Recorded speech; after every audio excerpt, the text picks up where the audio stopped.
Você provavelmente já teve ou já pegou um desses na mão e nem se lembrava. Aquele cartãozinho colorido do tamanho de um chiclete que ficava enfiado dentro da sua câmera Sony, do seu videogame portátil, da filmadora da família, dos celulares modelo Walkman. A Sony colocou esse troço em tudo que fabricava nos anos 2000.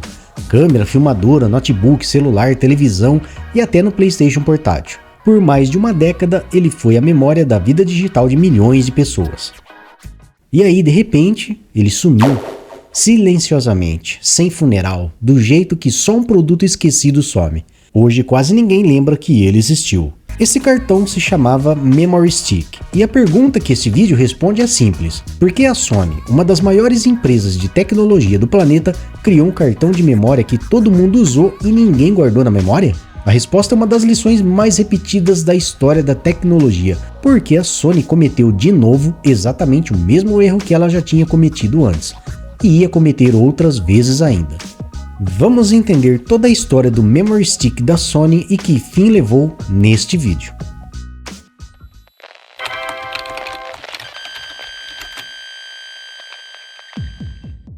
Para entender o Memory Stick, vamos voltar para o fim dos anos 90. A vida estava ficando digital.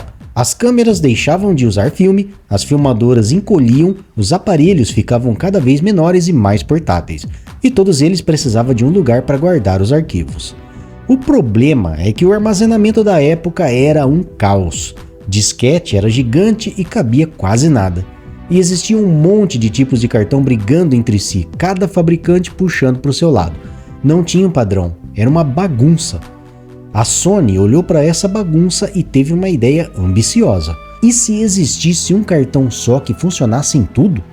Você tiraria a foto na câmera, puxaria o cartão, botaria no notebook, depois na TV da sala, e tudo conversaria entre si. Só que na cabeça da Sony, esse cartão tinha que ser dela, só dela. Em outubro de 98 nasceu o Memory Stick. Ele tinha um formato que ninguém esquecia. Comprido e fino como uma pastilha de chiclete, geralmente roxo ou azul. A primeira versão guardava até 128 MB. Para a época era espaço de sobra para centenas de fotos ou um tanto de música. E a Sony fez uma coisa esperta logo no começo. Ou pelo menos ela achou que era esperta. Em 99 licenciou a tecnologia para algumas outras empresas como a Sharp, Sanyo e Pioneer. E o motivo dessa decisão está escrito na própria história com todas as letras. A Sony queria evitar repetir o fracasso do Betamax. A Sony já sabia que tinha um problema com formatos fechados, e mesmo sabendo foi cair no mesmo buraco. No começo, o Memory Stick teve uma recepção morna, mas aí a Sony fez o que a Sony sabia fazer de melhor que qualquer um. Colocou o cartão dentro do próprio império. O Memory Stick foi parar nas câmeras Cybershot, nas filmadoras Handycam, nos notebooks Vaio, nos celulares da Sony Ericsson, nas TVs da Sony e nos aparelhos de som. Se você comprava qualquer coisa da Sony nos anos 2000, vinha um Memory Stick junto. Não tinha escolha, era o cartão da casa. E teve um aparelho que turbinou tudo, o PSP, lançado em 2004. Ele usava uma versão menor, o Memory Stick Duo, e usava só ela. Era ali que ficavam os jogos salvos, as músicas, os vídeos. O PSP vendeu mais de 80 milhões de unidades no mundo. Cada um desses donos precisou comprar mais cedo ou mais tarde um Memory Stick. E o PSP não era um aparelho qualquer. Era objeto de desejo, um videogame de bolso com gráficos de console numa época em que isso parecia mágica. Quem teve um lembra até hoje da telinha larga, dos jogos, dos filmes que rodavam ali dentro. E sem perceber, cada dono de PSP entrava no jardim murado da Sony pela porta da diversão. Porque para ampliar o espaço e caber mais coisas, só existia um caminho: comprar mais um Memory Stick da Sony, pagando o preço que a Sony quisesse cobrar. E o resultado apareceu nos números. Em 2001, o Memory Stick já tinha 25% do mercado de cartões, contra 7% um ano antes. Em maio de 2001, passou de 10 milhões de unidades vendidas. Até outubro de 2003, já eram 50 milhões. O plano parecia estar dando certo. O cartão da Sony estava em toda parte. O Memory Stick tinha um pecado de nascença. Ele era proprietário, fechado, só da Sony. Na prática, isso queria dizer uma coisa cruel para o usuário. O cartão da sua câmera Sony só funcionava direito no mundo Sony. Se o seu amigo tinha uma câmera de outra marca e você queria passar uma foto na hora trocando o cartão, esquece. Não encaixava, não era reconhecido. Imagina a cena tão comum na época. A viagem acabou, todo mundo quer dividir as fotos e o cartão da sua Sony não entra na câmera de mais ninguém. Você virava uma ilha. E para piorar, o cartão da Sony custava mais caro que os concorrentes. Você pagava mais para ter menos liberdade. A Sony fez versões demais, um monte de versão, uma sopa de nomes parecidos que nem sempre eram compatíveis entre si. A versão Pro, por exemplo, não funcionava nos primeiros aparelhos. O cliente ficava perdido sem saber qual comprar, com medo de levar para casa o cartão errado. Ainda por cima, a Sony embutiu uma trava de proteção contra a cópia, a Magic Gate, que só criava mais atrito no uso. A Sony queria te prender no ecossistema dela e lucrar com você lá dentro, mas o mundo estava indo para o caminho oposto. A Toshiba, a Panasonic e a SanDisk se juntaram e criaram um padrão de cartão aberto que qualquer fabricante do planeta podia usar de graça. O nome dele você conhece muito bem, cartão SD. E o SD era tudo que o Memory Stick não era. Era aberto, então cabia em qualquer câmera de qualquer marca. Era mais barato de fabricar, tinha mais capacidade e mais velocidade. E como qualquer um podia usar, todo mundo usou.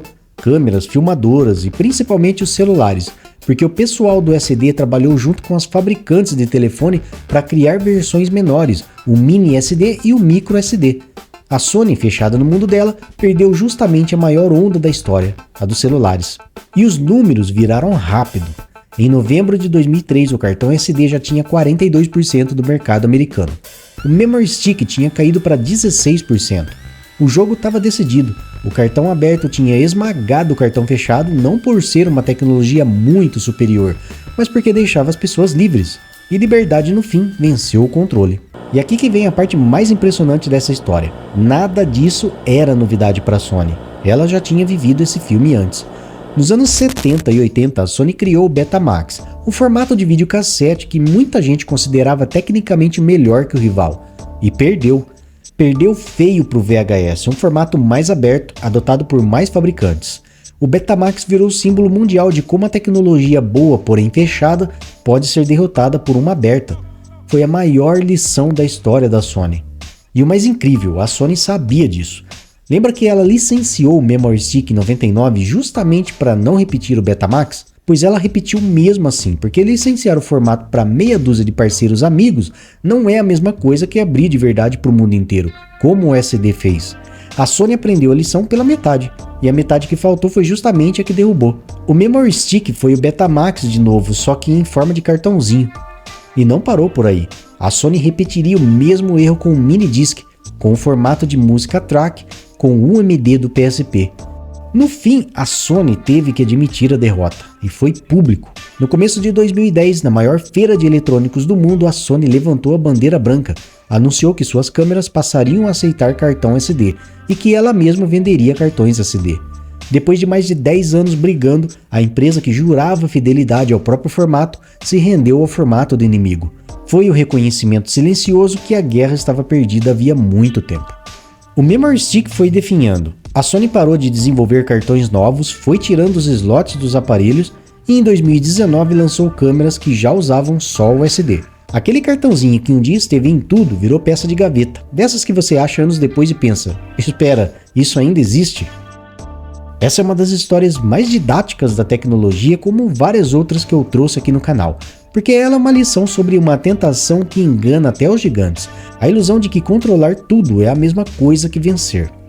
A Sony não perdeu por fazer um produto ruim, o Memory Stick era competente, ela perdeu por ganância e por teimosia, quis ser dona de cada centavo, prender o cliente atrás de um muro, cobrar mais caro por menos liberdade. E enquanto isso, um bando de concorrentes juntou forças, abriu o formato para todo mundo e deixou as pessoas livres para usar onde quisessem. E é por isso que ninguém lembra do Memory Stick. Ele nunca foi do mundo, foi sempre só da Sony. Você usou porque era obrigado, não porque escolheu. E a gente esquece rápido daquilo que nunca foi de verdade nosso. O SD, esse sim, virou parte da vida de todo mundo e por isso ficou. Hoje, quando você enfia um micro SD no celular sem nem pensar, num cartão que funciona em qualquer aparelho de qualquer marca, você está colhendo o resultado dessa guerra. O lado aberto venceu. E o cartãozinho da Sony ficou para trás como um lembrete elegante de uma regra que vale até hoje. Na tecnologia, quem tenta prender o cliente costuma acabar sozinho, trancado do lado de dentro do próprio muro. Se você gosta de conteúdos nostálgicos e equipamentos dos anos 90 e 2000, não deixe de conferir o canal, dá uma olhada aí nos vídeos, tem muito vídeo aqui no canal para você maratonar. Se você gostou desse vídeo, deixe seu like e se inscreva no canal caso não for inscrito. Um grande abraço e nos vemos no próximo vídeo aqui deste canal. Até lá, tchau!